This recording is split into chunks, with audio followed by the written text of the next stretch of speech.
Olá, tudo bem? Eu te saúdo com a graça e a paz do Senhor Jesus Cristo. Como que você está?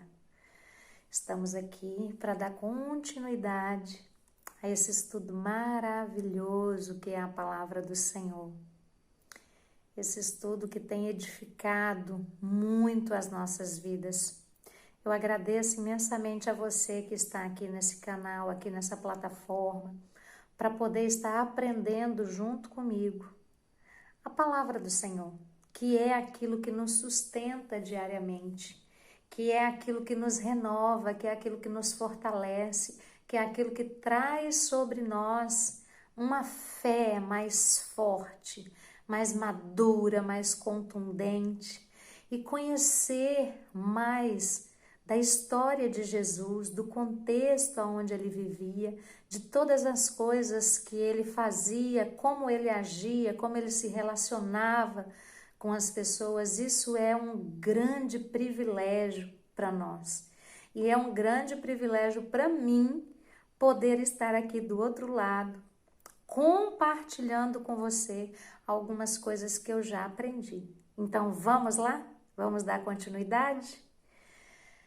Vamos dar continuidade, então, no Evangelho, segundo escreveu Mateus, capítulo 4, que nos diz assim a palavra do Senhor Jesus. Aqui começa a tentação de Jesus Cristo.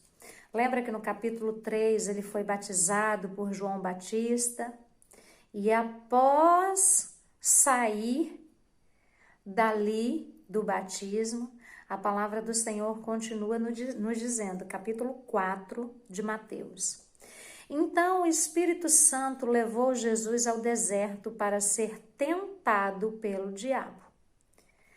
Nós aqui vemos que o Espírito Santo de Deus foi quem levou Jesus Cristo para o deserto para que ele pudesse ser tentado.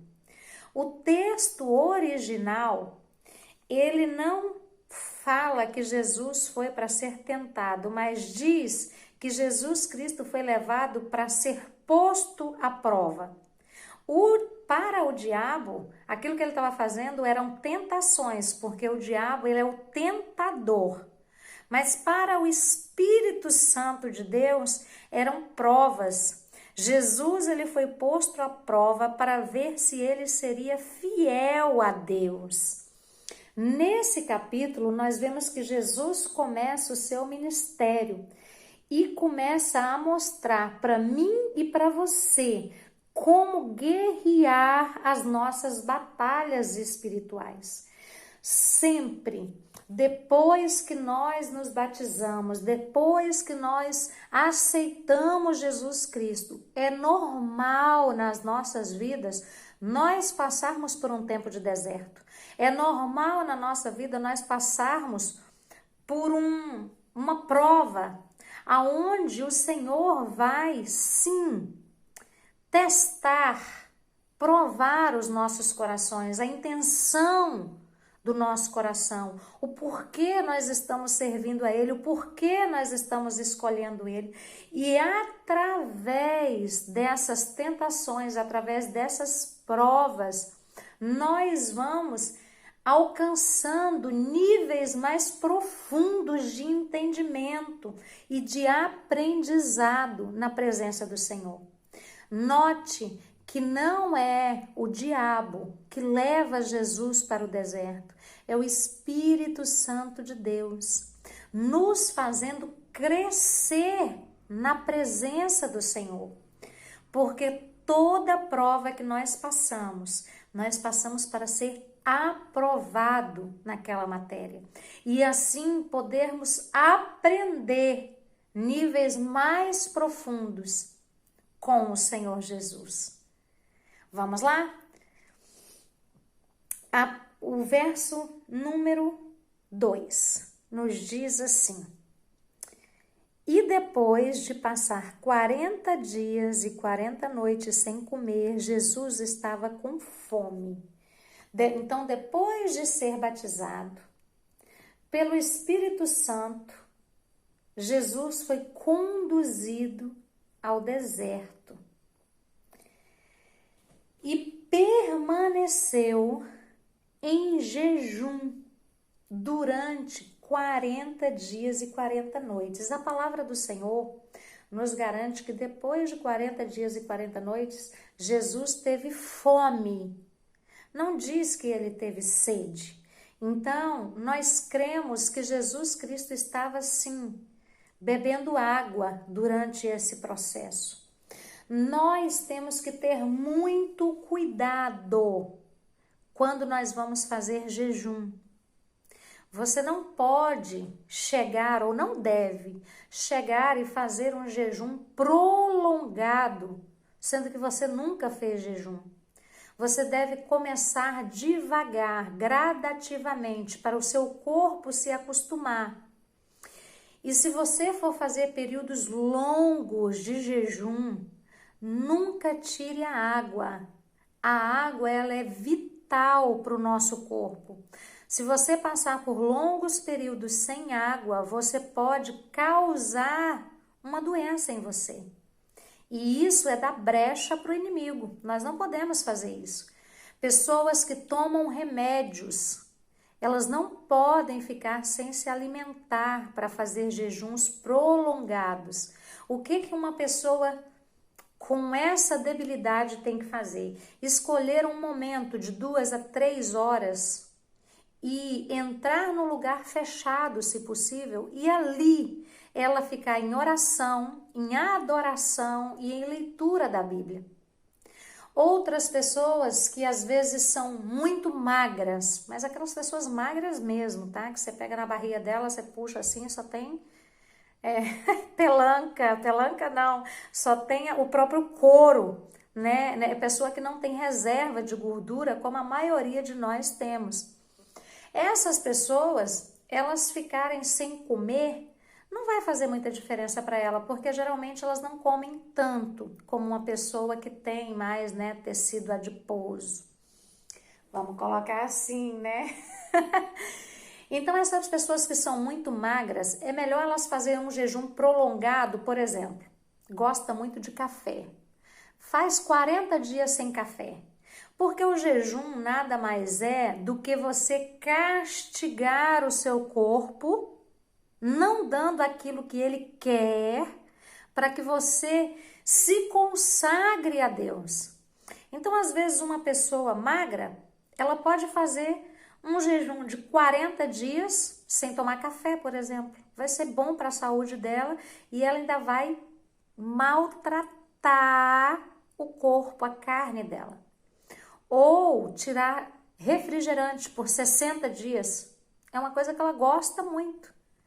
Às vezes, comer lanche final de semana, tem pessoas que todo final de semana tá comendo lanche. Corta o lanche durante um período maior de 60, 90 dias. Mas sempre procure fazer aquilo que vai maltratar a sua carne, que vai castigar a sua carne. Eu já fiz jejuns de ficar 3 dias só no líquido. É muito difícil. Então, se você quiser fazer um jejum como esse, procure um tempo que você possa ficar em casa, para você se dedicar verdadeiramente à oração, ao jejum, à leitura da palavra e à adoração a Deus. Porque no terceiro dia você está muito abatido, muito debilitado. Então, procure se retirar. Não estar trabalhando, não estar fora da sua casa, porque verdadeiramente é muito difícil. Então, não dê brecha para o inimigo nos jejuns que você vai fazer, mas procure o direcionamento de Deus. Jesus Cristo, ele tinha uma capacidade que talvez eu e você não tenhamos. Então, faça aquilo que o Espírito Santo de Deus te orientar, mas esteja sempre jejuando, esteja sempre lendo a palavra, esteja sempre buscando mais de Deus para a sua vida. Matar essa carne e ativar o Espírito de Deus que habita em você. Vamos continuar. Então a palavra diz que depois de 40 dias Jesus teve fome. Então, verso 3, então o diabo chegou perto de Jesus e disse: se você é o Filho de Deus, mande que essas pedras virem pão. Primeiro, Satanás, o tentador, o inimigo das nossas almas, ele não vai se apresentar para você em todo o tempo enquanto você está de qualquer maneira. Não. Ele vai esperar o momento de fraqueza. E no momento de fraqueza, ele vai atacar. Porque o diabo sabia que Jesus estava com fome. A palavra diz isso. Jesus teve fome. E quando Jesus teve fome, Satanás se apresentou. E Satanás se apresentou com uma proposta que ele sempre se apresenta para mim e para você. Sempre se apresenta para mim e para você. Ele disse para Jesus: se você é o Filho de Deus, mande que essas pedras virem pães. O diabo, ele sabia que Jesus, ele transmutava a matéria, que ele transformava água em vinho, que ele transformava 5 peixes em milhares de peixes, 3 pães em milhares de pães. Ele sabia. O diabo, ele acompanha a nossa vida e ele acompanhou o crescimento de Jesus. Ele acompanhou Jesus dentro da casa dele. Ele via Jesus fazendo coisas que uma pessoa normal não fazia. A Bíblia, ela não nos relata tudo que Jesus fez. Então, muitas coisas ficaram sem ser escritas, porque não tinha como escrever tudo que Jesus fez. Mas Satanás, ele estava ao derredor, vigiando, bramando como um leão, para poder destronar Jesus Cristo.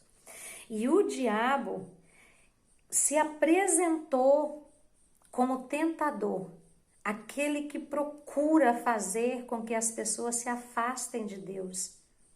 Porque é isso que Satanás faz, ele procura situações para nos afastar de Deus.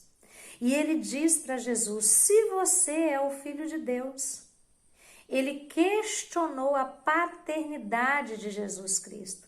Ele questionou o que Jesus Cristo era. E como ele sabia que Jesus Cristo podia transformar uma realidade em outra, ele disse: se você está com fome, faz o que você quer. Faz aquilo que você precisa, você pode. E quantas vezes o inimigo das nossas almas fala isso para mim e para você? Poxa, às vezes você está num jejum. O meu filho hoje mesmo chegou para mim e falou assim: mãe, hoje foi um dia terrível para mim fazer jejum, porque hoje tinha aquele lanche que eu tanto gosto na escola e o cheiro daquele lanche parece que entrou no meu nariz, assim, foi lá no meu cérebro e falou: come, come, come, come, come, come, come, você pode comer, você pode comer, você pode comer. E eu falei: não, eu não posso comer, eu estou em jejum e eu vou continuar assim, porque o Espírito de Deus está em mim. Então, é isso que nós temos que fazer quando o inimigo das nossas almas faz essa proposta para nós, porque ele fez para Jesus. Ele falou para Jesus: você está com fome? Come, faz o que você quer. Nós não podemos concordar com a nossa vontade, porque a nossa vontade vai sempre ser testada e levada para a carne e nunca para o Espírito. Às vezes, você sabe que você precisa orar, mas o seu corpo fala: não, dorme mais 10 minutinhos. Assiste isso aqui, faz assim. Não é? Pois é, não podemos ouvir a nossa vontade. E Jesus, aqui, Satanás fala para ele: transforme essas pedras em pães. A tentação não é somente que Jesus mate a sua própria fome, mas também que ele, o Messias, use o seu poder divino para aliviar a fome do povo de Deus. Porque Satanás, ele quer que as pessoas à sua volta vejam você escorregando e caindo. Mas Jesus, ele tinha um propósito com Deus. E ele decidiu não abrir mão desse propósito por nada. E a palavra do Senhor continua nos dizendo, verso 5. Em seguida, verso 4, perdão, que Jesus responde: as escrituras sagradas afirmam: o ser humano não vive só de pão, mas vive de toda a palavra que Deus diz. Está lá em Deuteronômio, capítulo 8, no verso 3. Jesus responde: eu tenho o poder de transformar, mas eu vivo pela palavra. Andar no Espírito Santo de Deus, andar pelo Espírito Santo de Deus é a fazer a vontade de Deus. Deus, ele rege a minha vida, a minha vontade, o meu querer. As Escrituras Sagradas diz aqui que Jesus citou lá em Deuteronômio, capítulo 8, no verso 3, mostrando que o ser humano precisa não somente de alimento material, mas acima de tudo o alimento espiritual, que vem através da mensagem de Deus. A palavra de Deus é o que nos alimenta, é o que nos fortalece, é o que nos capacita dia após dia. No verso 5 continua dizendo: em seguida o diabo levou Jesus até Jerusalém, a cidade santa, e o colocou no lugar mais alto do templo. O diabo, ele sempre vai nos tentar a fazer aquilo que desagrada a Deus. E ele sempre vai nos tentar, às vezes, sobre a nossa autoestima. Você vê que em todos os questionamentos do diabo, ele pergunta para Deus se você é filho de Deus. Ele sabia que Jesus era o filho de Deus, mas ele não concorda com isso. Ele joga uma isca para ver se Jesus falava assim: realmente eu sou o filho de Deus, então deixa eu fazer isso aqui. Se você sabe quem você é para Deus, você não precisa estar provando para ninguém quem Deus é na sua vida e quem você é para Deus. E Jesus nos mostra isso muito bem. Vamos continuar lendo. Então, em seguida, o diabo levou. Como que o diabo levou Jesus? É como se o diabo tivesse o poder de abrir um telão na frente de Jesus. Por quê? O diabo, nessa época aqui, ele ainda tinha livre acesso ao mundo espiritual. Ele podia ir e vir para onde ele quisesse. E eu creio que, como Jesus Cristo também era 100% homem, 100% Deus, Jesus Cristo também podia ver aquilo que Satanás abriu, aquela dimensão, aquele portal que Satanás abriu na frente dele. Então, por isso, Satanás levou Jesus. Jesus se deixou ser levado.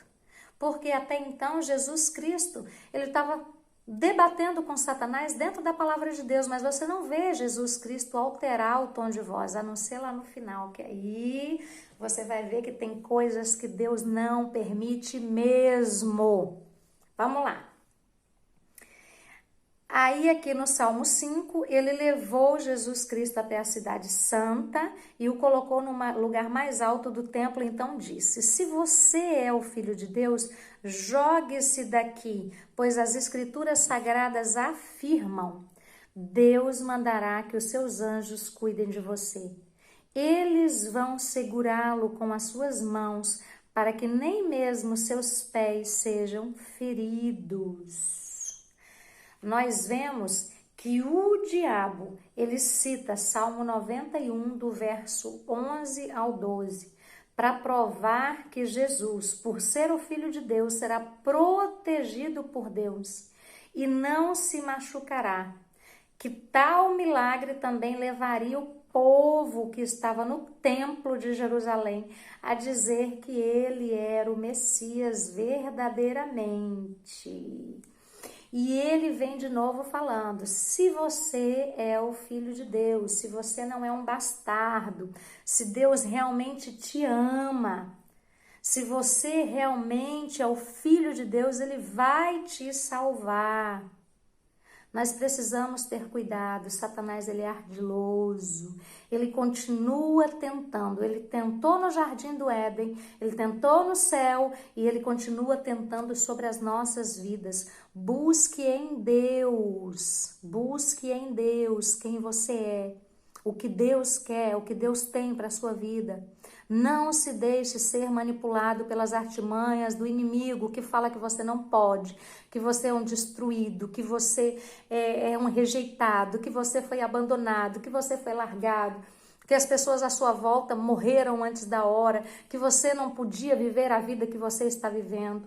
Não pegue esse espírito maligno para a sua vida, mas reaja com a palavra do Senhor, assim como Jesus Cristo nos deixou o exemplo. Siga o exemplo de Jesus Cristo e você vai se dar bem em todas as áreas da sua vida, porque Jesus é o nosso alvo, Jesus é a nossa bússola, Jesus é o nosso norte, é Ele que nós temos que seguir. Vamos lá, dar continuidade? Então Satanás falou para ele que ele seria protegido, que ele poderia pular. E Jesus respondeu no verso 7, mas as escrituras sagradas também dizem, não ponham à prova o Senhor teu Deus. Não ponha à prova o Senhor teu Deus. Jesus respondeu dizendo que ele não fará o que os israelitas fizeram no deserto. E o que os israelitas fizeram no deserto? Eles tentaram Jesus Cristo, eles colocaram Jesus Cristo, eles colocaram Deus à prova. E Jesus Cristo estava dizendo, eu não vou fazer o que os israelitas fizeram no deserto, isto é, Jesus não vai exigir que Deus faça um milagre para provar que Ele é Deus e que de fato ama Jesus. Jesus Cristo ele não precisava provar isso para o inimigo. E nós precisamos saber que nós não precisamos ficar provando isso para ninguém. Lá em Deuteronômio, capítulo 6, no verso 16, conta que o povo colocou Jesus Cristo, exigia de Deus coisas que Deus não tinha trago para eles. Eles ficavam colocando Deus à prova. Não coloque Deus à prova. Não faça isso na sua vida. Use a fé que Deus te deu, porque essa fé é o que vai te direcionar todos os dias. Então Jesus Cristo respondeu isso para o diabo, e o diabo não ficou satisfeito. Ele não ficou na vida de Jesus e ele não vai ficar na sua. Então fica ligado no que Jesus vai começar a falar, porque nessa terceira forma de tentação foi a primeira vez que Jesus Cristo ele ficou irado, muito irado. Vamos descobrir por quê? Verso 8. Depois o diabo levou, de novo, o diabo levou Jesus, abriu aquele telão na frente de Jesus. Então, depois o diabo levou Jesus para um monte muito alto. Mostrou-lhe todos os reinos do mundo e as suas grandezas e disse, eu lhe darei tudo isso se você se ajoelhar e me adorar. Jesus respondeu, vá embora, Satanás. As escrituras sagradas afirmam, adorem o Senhor seu Deus e sirva somente a Ele. Satanás disse, eu te darei tudo. Jesus Cristo aqui ficou irado. Primeiro, Satanás levou Jesus para um monte muito alto, para um lugar de superioridade, para um lugar onde ele poderia ficar por cima de tudo. E mostrou para Jesus os reinos do mundo. Eu creio que esses reinos que Satanás mostrou para Jesus foi um reino atemporal, porque no mundo espiritual não tem tempo cronológico, né? Não tem tempo cronológico. O tempo cronológico é só para mim e para você, para nós seres humanos.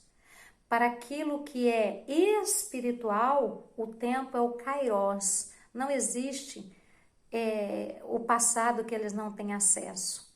Então, eu creio que Satanás, por ser atemporal, mostrou os reinos do mundo para Jesus Cristo, para que ele pudesse querer todos os reinos de todos os tempos para ele. E ali ele mostrou para Jesus e falou: eu posso te dar tudo. Você pode curtir a vida, você pode ter todos os prazeres que o mundo oferece. Se você se prostrar. Satanás, ele colocou uma condição. Se a atitude de se curvar, adorar a ele e não a Deus. Tem uma coisa que Deus não tolera de jeito nenhum, é dividir a glória dele com outro. Nós temos que vigiar as nossas adorações a outro que não seja Deus, a outro que não seja o Pai. Quando Satanás, o tentador, propôs isso para Jesus Cristo ficou irado. Porque Satanás não falou só para ele, se você me adorar, mas ele falou, se você se ajoelhar e prostrado me adorar. Quando nós vemos no Velho Testamento, Jesus Cristo, ele nos mostra, a palavra do Senhor nos mostra que Israel era o povo de Deus, o povo escolhido de Deus, era a noiva de Deus. E todas as vezes que a noiva de Deus, que Israel traía Deus, adorando, indo atrás, buscando outros deuses, Deus usava a palavra adultério, prostituição, para mostrar que aquele povo estava adulterando contra ele. Por isso que o ato sexual é algo tão importante, porque quando nós temos o ato sexual com o nosso marido, com a nossa esposa, nós nos tornamos um com a outra pessoa. É isso que a palavra de Deus nos fala. Então, quando alguém se ajoelhava, se prostrava e dedicava adoração a outro que não era Deus, Deus tratava essa pessoa como uma pessoa adúltera, como a noiva que está traindo o seu noivo, como a esposa que está traindo o seu marido.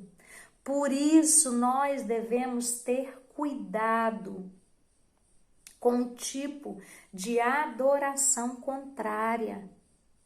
Porque quando nós adoramos qualquer coisa que não é Deus, nós estamos adorando ao contrário. E isso Deus não tolera.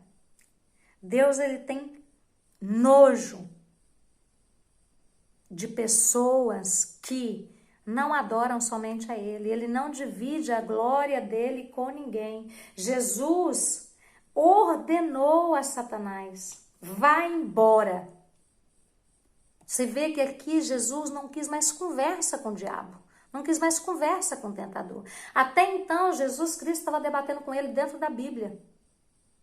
Mas nessa hora, Jesus Cristo se irou e colocou Satanás para correr. Ele ordenou, ele ficou irado, porque esse tipo de adoração contrária está lá em Deuteronômio, capítulo 6, verso 13, é o nível máximo de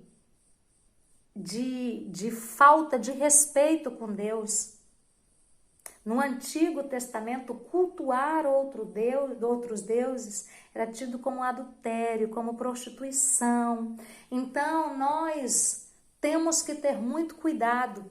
Às vezes nós adoramos televisão, às vezes nós adoramos um celular, às vezes nós adoramos um marido, um filho, né? E aqui Satanás fala para Jesus: eu te darei tudo, no verso 9. Mas Deus já havia prometido dar a Jesus Cristo, seu Filho, o reino de Israel, o domínio sobre o mundo inteiro. Está lá em Salmos, capítulo 2, do verso 7 ao 9. O diabo afirma que ele mesmo pode cumprir essa promessa e dar o mundo inteiro a Jesus. Jesus manda, ordena que o diabo vá embora e mostra-se vitorioso sobre o inimigo das nossas almas. Depois que Jesus Cristo ressuscitou, Deus afirma que no nome de Jesus existe todo o poder no céu e na terra. Está em Mateus 28, verso 18. Nós vamos ler futuramente. Então, cuidado com a adoração que não é única e exclusiva para Deus. Porque isso é algo que Deus não tolera. Deus não tolera. Deus não divide a glória dele com carro, com trabalho, com pastor, com filhos. Deus não divide a glória dele com ninguém. Deus, ele é exclusivo.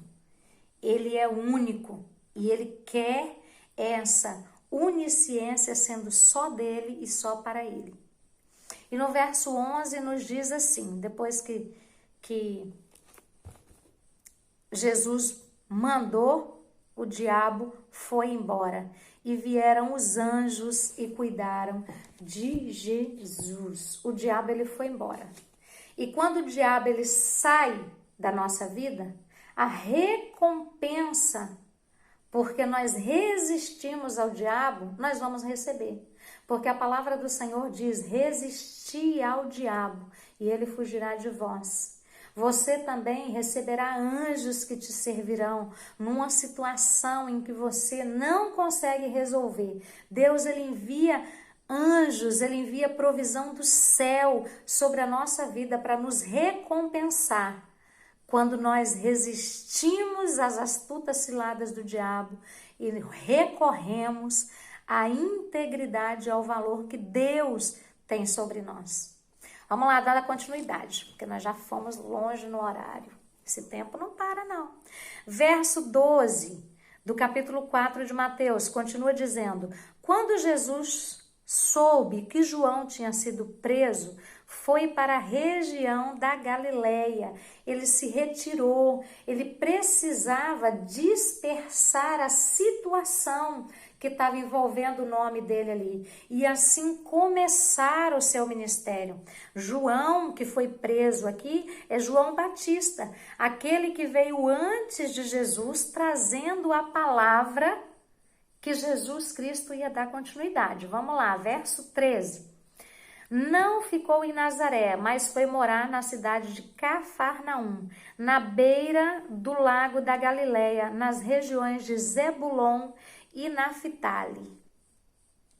Jesus, ele deixou Nazaré e foi para Galileia. Quando eu e você passamos pelas provas que Deus tem para a nossa vida, nós estamos aptos e Deus nos permite que a gente seja capacitado por Ele para sairmos de determinadas situações para avançar em Deus. Agora eu estava falando sobre esse espírito maligno de se sentir coitadinho, de se sentir indesejável, de se sentir rejeitado, abandonado. Deus, depois da prova, depois que você resiste ao diabo, ele te faz capaz de resistir, de virar essa situação de coitadinho e avançar na presença de Deus. Foi isso que Jesus Cristo fez. Jesus Cristo venceu aquela parada e Jesus Cristo foi liberado para começar de vez o ministério dele. E continua nos dizendo a palavra do Senhor. Isso aconteceu para se cumprir o que o profeta Isaías tinha dito. Terra de Zebulon e terra de Naftali, na direção do mar, do outro lado do rio Jordão. Galileia, onde moram os pagões. Pagões eram as pessoas que não conheciam o Senhor Jesus e não o aceitavam como Deus, Messias, Emanuel, o único e suficiente Salvador. Continua dizendo, o povo que vive na escuridão verá uma forte luz, e a luz brilhará sobre os que vivem na região escura do norte. Essa expressão marca o começo de uma nova e importante etapa no trabalho de Jesus. A mensagem que Jesus anuncia é a mesma que João Batista tinha anunciado em Mateus 3:2. Está perto, é chegado o reino de Deus. Vamos lá, verso 15. Daí em diante, Jesus começou a anunciar a sua mensagem. Ele dizia: arrependam-se dos seus pecados, porque o reino do céu está perto. Jesus Cristo começou a anunciar a mesma mensagem que João Batista tinha anunciado. Ele deu continuidade a essa mensagem tão importante sobre as nossas vidas, porque até hoje é necessário que a gente se arrependa dos nossos pecados, porque o reino de Deus é chegado sobre a nossa vida. Não há tempo mais de brincar de ser crente. Nós precisamos nos posicionar como cristãos verdadeiros que buscam na palavra de Deus a mudança necessária para a gente herdar a vida eterna. Tudo que você conseguir aqui é bênção para você usufruir aqui, mas tudo aquilo que você conseguir juntar vai ser para a eternidade. E lá, meu filho, lá, minha querida, amada, amiga, irmã, lá o roubo não existe, ladrão não vai chegar e vai roubar o que você tem, não. Lá o ferrugem aqui consome o seu carro, o ferrugem aqui consome a sua bicicleta, a sua moto, lá não vai consumir não. Lá vão ser tesouros que vão ficar com você para a eternidade. É isso que nós precisamos ter na nossa mente, no nosso coração, incutido e batendo, latente dentro de nós, nos mostrando que nós precisamos nos arrepender, que nós precisamos confessar Jesus, que nós precisamos buscar Ele desesperadamente, porque só Ele pode nos dar aquilo que nós precisamos: paz, alegria, renovo, transformação, salvação, cura. Só Ele pode, mas nada nem ninguém consegue nos dar isso. Então vamos buscar ao Senhor. Jesus Cristo disse: arrependam-se dos seus pecados, porque o reino dos céus está perto. Verso 18. Jesus estava andando pela beira do lago da Galileia, quando viu 2 irmãos que eram pescadores, Simão, também chamado Pedro, e André. Eles estavam no lago pescando com redes. Jesus lhes disse: venha comigo e eu ensinarei vocês a pescar gente. Jesus Cristo, ele diz: venha comigo. E as pessoas iam com Jesus. As pessoas não achavam difícil seguir Jesus, elas simplesmente iam. Por quê? Essas pessoas deixaram imediatamente o seu trabalho. Especula-se, né, que Jesus Cristo, ele tinha esse poder de chamar, de pedir e ser atendido, ser entregue a ele aquilo que ele pede, aquilo que ele fala, se concretizar, porque ele governa e governava todas as coisas. Essa é uma hipótese. A outra hipótese é que todos conheciam Jesus, de ouvir falar. Como Jesus, ele era uma espécie de sacerdote, ele era conhecido e ele era conhecedor da lei, ele era praticante da Torá. Jesus, ele desde criança, ele ia para a sinagoga e ele discutia, ele falava, ele ensinava. Ele não era um desconhecido ali. Então, a palavra do Senhor nos diz que Jesus, quando pequeno, ele ia para a sinagoga e ele discutia sobre a palavra de Deus com uma autoridade, com um conhecimento que as pessoas ficavam assim boquiabertas. Então, essas duas teorias existem, de que Jesus, ele mandava e acontecia sem questionamento, e que esses homens ouviram falar de Jesus, conheciam a história, a trajetória de Jesus. E aí, quando Jesus chamou, eles prontamente atenderam ao chamado de Jesus. Eles imediatamente deixaram todos os seus afazeres para seguir Jesus. Verso 21, continuamos dizendo: um pouco mais adiante, Jesus viu outros 2 irmãos, Tiago e João, filhos de Zebedeu. Eles estavam no barco junto com o pai, consertando as redes. Jesus chamou os 2 e no mesmo instante, eles deixaram o pai e o barco e foram com eles, com Jesus. Você vê que 2 vezes seguidas se repete a mesma coisa. Jesus passou e falou: vem comigo. E eles foram, igualzinho os anteriores. Verso 23.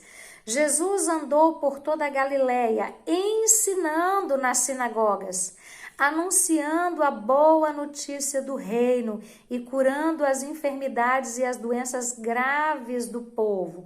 Então Jesus Cristo, ele era conhecido como um rabino, como um mestre que ensinava. Nós vemos isso lá em Marcos capítulo 1, verso 39, em Lucas capítulo 4, no verso 33 também. Então Jesus Cristo, ele pregava o evangelho do reino. O que é o evangelho do reino? O reino, ele é uma monarquia. Existem países que são países monárquicos, em que o jardim pertence à rainha.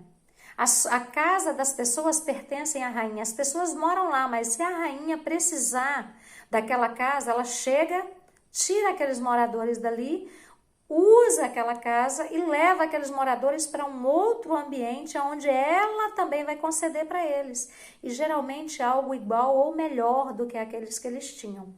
Então, Jesus Cristo, ele veio anunciando um reino, uma monarquia celestial, pregando a boa notícia da monarquia eterna, aonde nós temos um rei eterno, aonde nós teremos um reino eterno, para que a gente possa viver eternamente, sendo conduzidos, orientados, sustentados em todas as nossas provisões pelo nosso rei, pelo nosso Senhor, pelo nosso Salvador, pelo nosso Paizinho.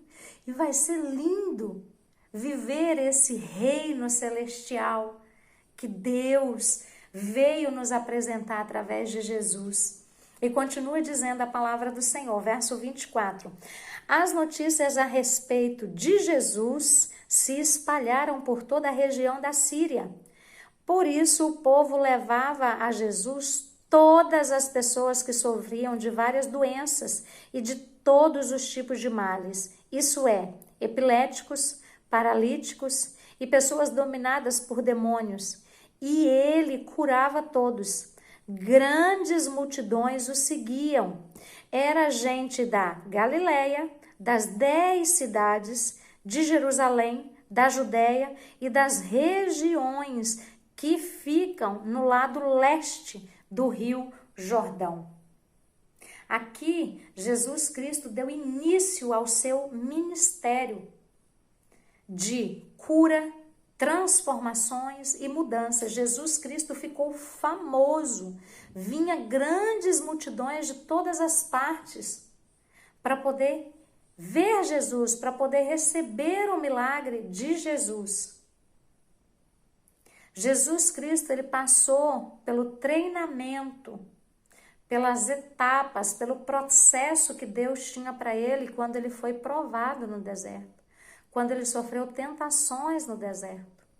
Eu e você recebemos de Deus também treinamentos, porque esses processos vão revelar o que nós temos no nosso caráter. As nossas vontades vão revelar o nosso caráter. As vontades de Jesus revelou o caráter de Jesus, que ele era santo, íntegro e vivia para fazer a vontade de Deus e não a dele. Assim também tem que ser na minha e na sua vida. Nós precisamos passar os processos, nós precisamos passar pelos treinamentos para que Deus revele as nossas vontades e que através das nossas vontades seja revelado o caráter de Deus em nós, para que Ele possa contar conosco, para que as pessoas vejam que nós somos diferentes, para que essas pessoas venham até nós pedir oração, pedir conselhos, pedir ajuda em direções que elas vão tomar para a vida delas.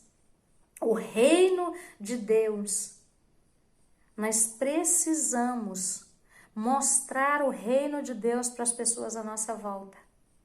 Às vezes o seu ministério é num escritório, às vezes é num consultório, às vezes é dentro da sua casa ensinando os seus filhos, às vezes é num restaurante, às vezes é numa fila de banco. Deus, Ele separou ministérios para mim e para você.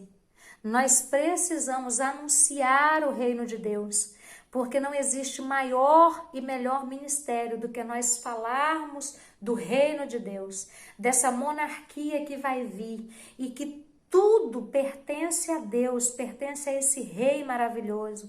Ele manda, ele desmanda, tudo é dele e tudo é para ele, na minha e na sua vida. Tenha essa consciência em você e deixe que Jesus Cristo te leve pelos caminhos de ensinamento que Ele tem para que você possa exercer o ministério que Ele tem sobre a vida, aonde Ele te colocar. Porque sempre que você romper em algum processo, você está se capacitando a avançar naquilo que Deus tem para a sua vida. Amém? Nós terminamos o capítulo 4 de Mateus. Louvado seja Deus! Que essa palavra seja edificante para a sua vida. Que essa palavra seja uma chave virada na sua vida. E que você possa tomar posse daquilo que você aprendeu hoje através da palavra do Senhor. E que você possa buscar em Deus o ministério que Ele tem para a sua vida. E que você possa sair anunciando para todos o reino monárquico celestial que Deus deixou sobre nós, para que nós possamos divulgar isso para todas as pessoas à nossa volta. Se esse vídeo te edificou, eu peço para que você curte, compartilhe, mande para aquelas pessoas que você sabe que precisam ouvir a palavra de Deus e crescer no conhecimento da palavra de Deus, porque isso é necessário. Nós vivemos um tempo em que a palavra de Deus ela é importantíssima para nós. Ela é necessária para nós. Ela é o que vai nos alimentar e nos fortalecer para que a gente possa continuar vivendo sobre essa terra, mas não sermos contaminados por ela. E sim, ajuntar tesouros lá no céu, onde não existe ladrão, onde não existe ferrugem, onde não existe traça e onde o próprio Deus vai cuidar de nós em todas as áreas da nossa vida. Que você possa ser edificado por essa palavra e que você possa compartilhar com várias outras pessoas para que elas também possam receber essa luz dessa palavra que transforma, liberta e cura. Um grande abraço, obrigada por você participar e me ouvir durante esse tempo. Que Deus abençoe a nossa vida em nome de Jesus. Um grande abraço.